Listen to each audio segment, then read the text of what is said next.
التويست يا عزيزي هو التفافة الأحداث اللي توريك إنه توقعاتك للقصة كلها غلط.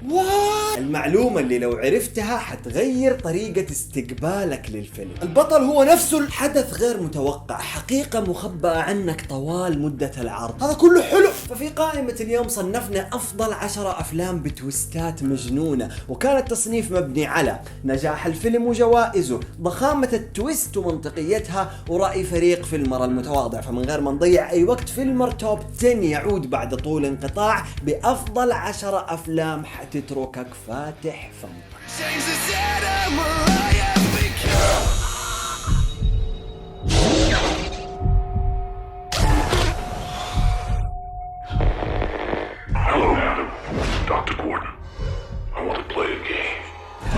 حنبدأ بأحد الأفلام اللي أثرت علي شخصيا أثناء الطفولة. سيبك من فكرة السلسلة الدموية، أنا هنا أتكلم عن الجزء الأول فقط، اللي يبدأ باستيقاظ شخصين ما يعرفوا بعض داخل غرفة فيها جثة واحد ميت برضو ما يعرفوه، ومن ثم يكتشفوا أنهم في أحد ألعاب جيكسو المروعة.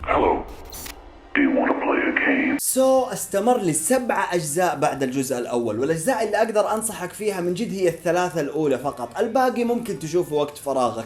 تويست الجزء الأول بالذات كان صادم ورائع في وقته ومرضي جدا بالنسبة لي، وأعتقد أنه أحد أسباب استمرار وخلود هذه السلسلة.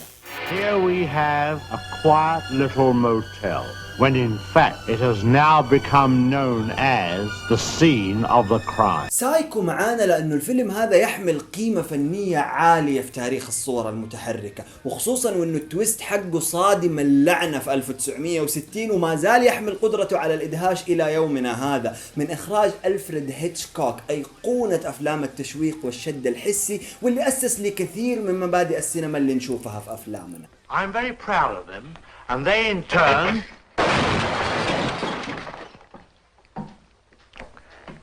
You know, I sometimes consider getting out of this business. سايكو يتكلم عن سكرتيرة تختلس مبلغ $40,000 من مديرها، وأثناء الهرب توقف في موتل صغير يديره شاب جميل المظهر تحت سيطرة أمه المعتوهة. وهنا تبدأ قصة مثيرة مشوقة اللي أدت إلى مشهد يمكن ما يثير مشاعرك كثير لكنه فجع الملايين في الستينات.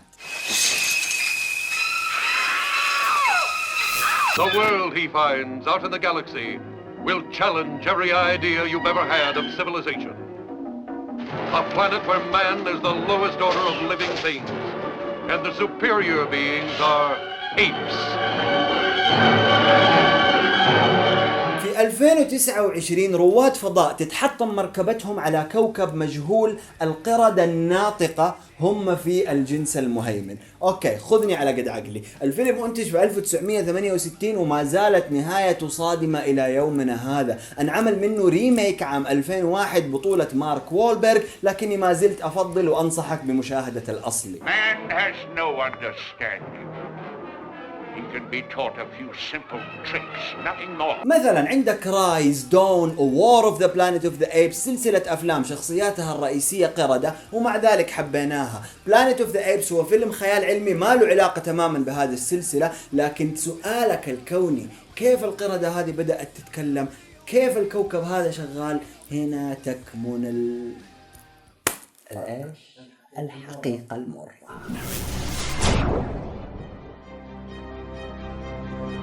That's it, Cutter? He simply disappears? That's not a trick. But he has to come back. There has to be a prestige. Exactly.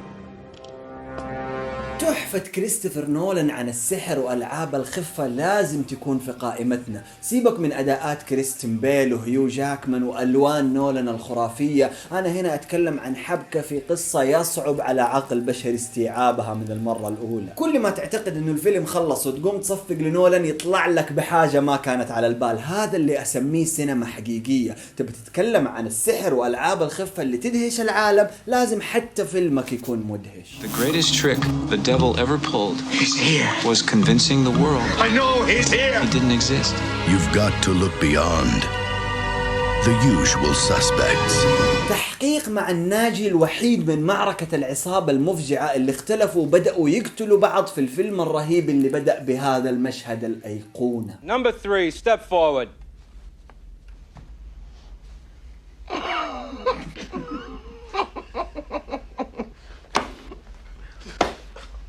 How many keys? In English, please. Excuse me. الفكرة بسيطة، لكن كل ما كملت في الفيلم كل ما زاد الغموض وتشابكت عليك الأدلة، إلى أن يأتي التويست العظيم نهاية الفيلم ويجعل كل شيء واضح ومرضي. صحيح إنه مسيرة كيفن سبيسي بدأت ب10 سنين قبل The Usual Suspect، لكن هنا ظهرت موهبته كاملة واستحق الأوسكار على أداءه. We haven't heard the truth once yet, But no one will talk. It's like they're scared of something. It's all down, all the lines, even radio. Whatever the hell's going on here, it's bad. We need to ask you some questions, okay? في 1954 قائد الجيش المارشال ديكابريو يحقق في قضية اختفاء مجرم عنيف على جزيرة ما عليها إلا مستشفى لذوي الأمراض العقلية الإجرامية. تخيل معايا جبروت أداء ديكابريو، رزانة مارك رافلو، وقدرة سكورسيزي على صنع مشاهد آسرة. الفيلم مثير طوال مدة عرضه، وفي النهاية لما تكتشف الحقيقة المرة أوعدك إنك حتوقف مشدوه أقل شيء مدة 5 دقائق تحاول تكتشف ايش اللي دوبه صار.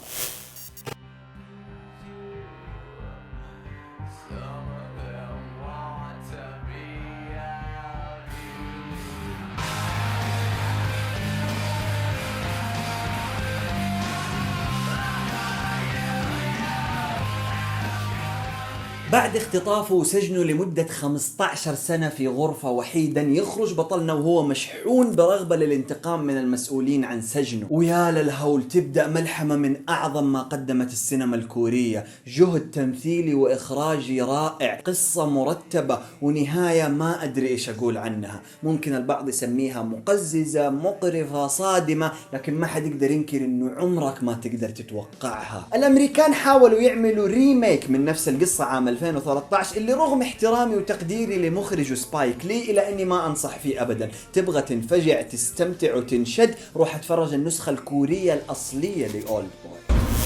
John Nash was one of the most brilliant minds of his generation.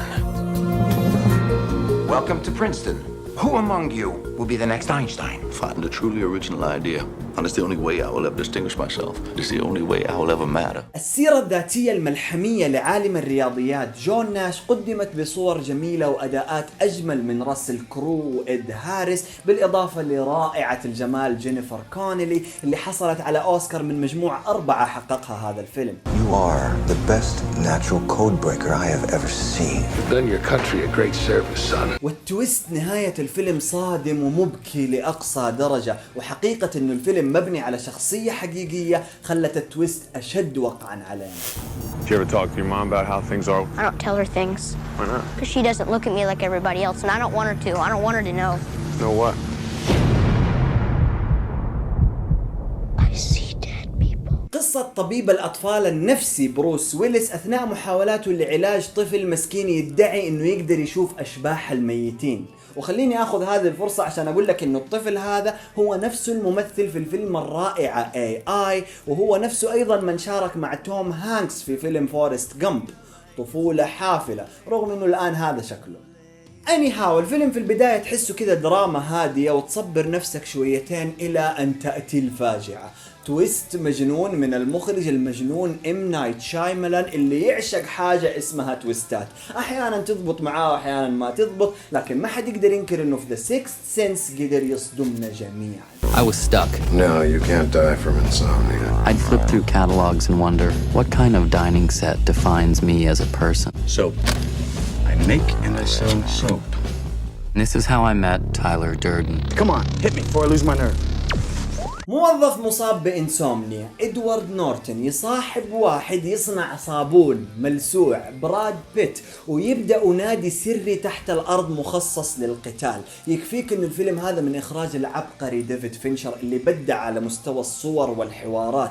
فايت كلاب هو تحفة على جميع الأصعدة، والتويست المجنون في نهاية الفيلم حيجبرك إنك تعيد مشاهدته أكثر من مرة. وسامحني إني ما أقدر أتكلم عن فايت كلاب أكثر من كذا، لأنه the first rule of Fight Club is you do not talk about Fight Club. لإحقاق الحق أثناء بحثنا لقينا أفلام كثير رهيبة بنهايات مفجعة، لكن ما قدرنا نضمنها في قائمة أفضل 10 أفلام. منها ميمنتو اللي كان أيضا من إخراج كريستوفر نولان، The Others المرعب اللي كان من بطولة نيكول كيدمان، ستار وورز إبيسود 5 The Empire Strikes Back اللي لو أنا كنت أحب أفلام ستار وورز كان ممكن ضمنته في القائمة بس ما راح أضمنه، سايلنت جرين اللي نهايته كانت جيدة نوعا ما بس ما استحقت انها تكون في القائمة. You gotta tell him Silent Green. ختاما يا صديقي، ترى كل الافلام اللي انذكرت في القائمة تستاهل كل دقيقة من وقتك، فلا تستهين فيها ولا تفوتها على نفسك. واذا في افلام بتويستات مجنونة نسينا نذكرها اكتب لنا اسماءها في كومنت، بالاضافة لاي موضوع ثاني تبى تشوف عنه قائمة توب 10.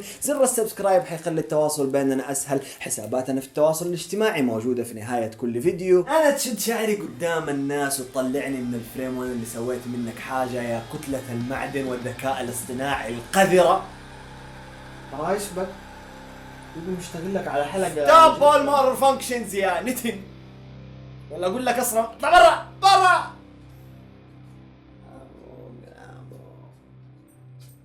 كونوا فيلمر.